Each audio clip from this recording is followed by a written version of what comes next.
In typical Meta Quest fashion, the closer we get to the next headset, the more and more rumors are coming out. And in the past, we've seen most of the leaks and rumors end up being exactly right and spot on. The newest one saying that Meta's next headset is reportedly going to have 2.5K micro OLED displays. This would be a big and pretty expensive transition. Quests have typically had LCD displays, the cheapest displays that can still give the fastest response time, high resolution, but often coming at a trade-off to where there's never any true blacks. You'll always see gray screens during a dark scene, and it can really pull you out. With micro OLED being considered kind of the pinnacle right now for displays for VR headsets, this would be a top-end move, and this would be the same technology producer, SIA Technology, that makes the Beyond PC VR headsets from Big Screen. Although Big Screen is contesting this information, saying that it's not true and that this is not going to happen with Meta. One thing that's really important to keep in mind here, as these rumors and things are coming, it is getting pretty muddy in the water because there's now two possible Meta headsets that are both being worked on. So when people say a Quest 4, it's not even certain what the Quest 4 will be. There is the headset that we believe is coming in 2026 to 2027 now, and that is to be a tethered, cabled to some sort of a puck headset, more similar to an Apple Vision Pro or the new Samsung XR headset that people are calling the quote-unquote Quest Pro 2. And then the Quest 4 would be something 2027 or 2028, which would still be the wireless style gaming headset. And that could be the one that would actually still have LCDs in it, where this one that's coming sooner would be more expensive,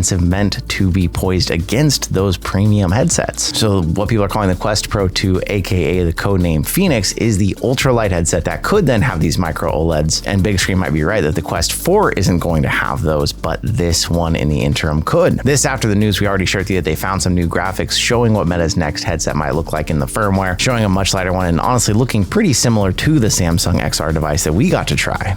A new beat-em-up game just launched on Quest and Steam. Tavern's Takedown by LDLC VR Studio. A mysterious threat has taken over all of the local breweries, and it's up to you to go take everybody down and save the world. From different unlockable powers, different cards you can swap in for advantages in each round, and a surprisingly good workout as you are swinging your arms, chairs, pillows, weapons, everything you can find to take down all of the enemies in each level. But this is a wild game that has you up fighting, sweating, and trying to get through these taverns, all while quenching your thirst as needed. And if you missed it, we also posted a short. They're doing a special contest. If you go to that short, I'll leave a link down below. You got to comment our team's emblem. I'm on the Waldorf team in the competition. And if our team wins by getting the most of those comments on that YouTube short, we'll get a quest to give away to the community, a bunch of game codes too. So make sure after this video is over, head over to that one, add that emoji on there. And thanks to Tavern's Takedown for sponsoring this week's news.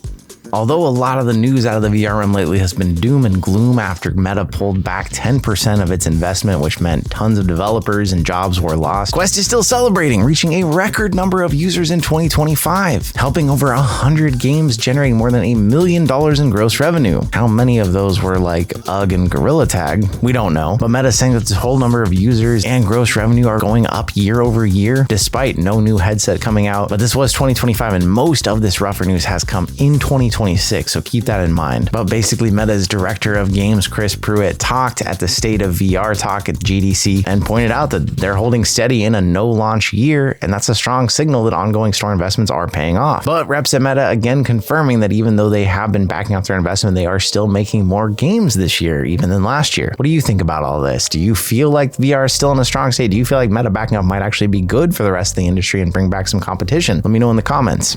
A part of that doom and gloom news was that also Horizon Worlds, Meta's version of VR Chat or Rec Room, but also the wing that they were thinking people could work in and hang out and go to concerts, all those things, was supposed to be separating on the VR side and being shut down, being continued only on mobile. Well, now they've decided to keep Horizon Worlds experience open. But Boz, in one of his Instagram Ask Me Anythings, has said that actually they're going to keep some of it open. We will keep Horizon Worlds working in VR for existing games. He said they're going to keep the existing games to support the fans that have reached out who really care about those, but that those VR worlds will be VR only worlds. This will make a Horizon Worlds Legacy VR version, and then of course they will continue on the mobile platform. They're not going to work on mobile, they'll just be working on VR. We're not bringing new games. It's probably good news to a lot of people who were into Horizon Worlds. That was one that I never personally really spent much time in or loved, but there were people who were creating in it, making full-time careers out of creating it, that felt like they had the rug pulled out from under them. At least it will still still exists, but I doubt anybody's going to be making a career out of it now, as this will be more of a legacy thing.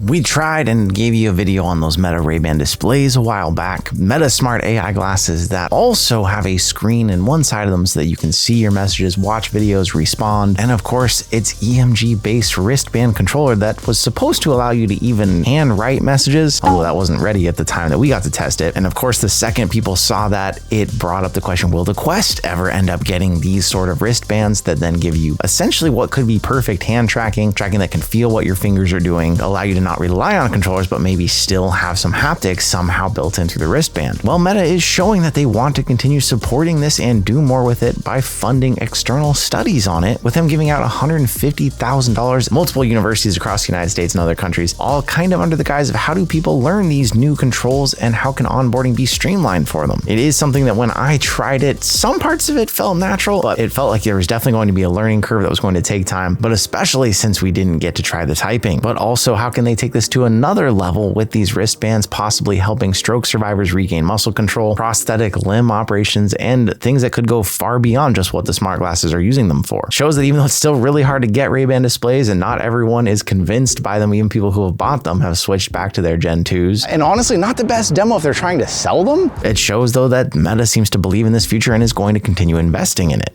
This last week, if you missed it, the big Upload VR showcase, gaming showcase that talks about games that are coming to VR, future reveals, did happen. And we saw the trailer for Little Nightmares VR again. That had already come out, but if you did miss that, the official announcement earlier this month, exciting to see another big name coming to VR. Payday, a game that actually was really big early in the days of VR and we haven't seen in a while, dropping a new Aces High, a 4-player co-op heist game. First new game reveal from Fast Travel Games. Compass, a game that promises to be an open world piloting adventure. Trebuchet Studios, the ones that made Prison Boss and Broken Edge, and then a lot of updates to continued games out there. Among Us VR 3D's Definitive Edition, and some other ones. There'll be a link below to the showcase and all that if you're interested in seeing more. But good to see more big names coming back.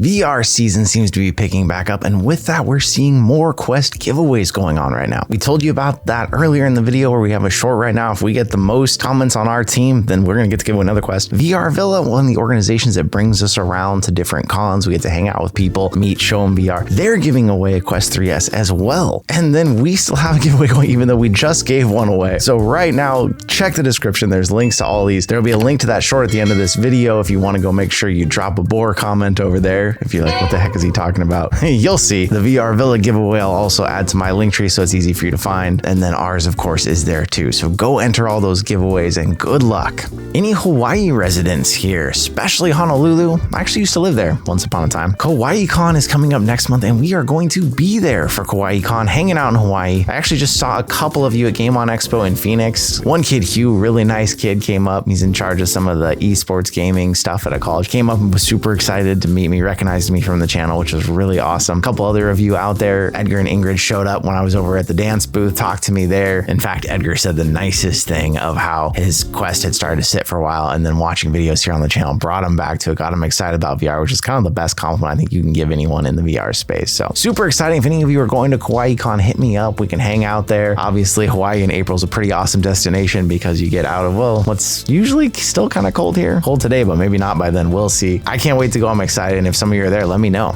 If you've been a little out of the games news for a minute now, you may not have heard of Forefront, although it is becoming one of the biggest games in VR, being described as the Battlefield of VR, a 32-player Battlefield-inspired VR first-person shooter, still on version 0. blah blah. This is considered an early access title, but with the expansion, a huge new update they added, a new desert-themed map, the price did increase from $22.99 to $24.99. A game showing that priced games still can do well if they have really good content, especially in the multiplayer realm, and they're even going to expand it to PSVR 2 this year. It felt like VR had been starved of any brand new titles, as a lot of people were still playing Pavlov and other ones from the early days, so this thing not only landed on the scene big, but it jumped ahead of most of the other multiplayer shooters and quickly became everybody's go-to on Quest. Are you enjoying it so far? Another rising star in the VR space, Frost Survival VR, has been out a minute, racked over 600 reviews already with a 4.5 star rating. If you've been on the channel a while, you know me. I like survival games. You might remember the week I basically took off when I got too into the Radius there. But this is either a solo or co-op survival game that you can play on the Quest, doing your best to survive in the cold. But the cold isn't the only threat out there. Another game, if you haven't checked out, could be a good one to go look at if you're into survival like me. But once again, I just want to say thank you so much to all of you out there. We're having a great time here on the channel. The VR space it's taken a few punches this year, but it feels like things are picking back up now as we get into spring. So thank you for all of you who have stuck around, and I'll see you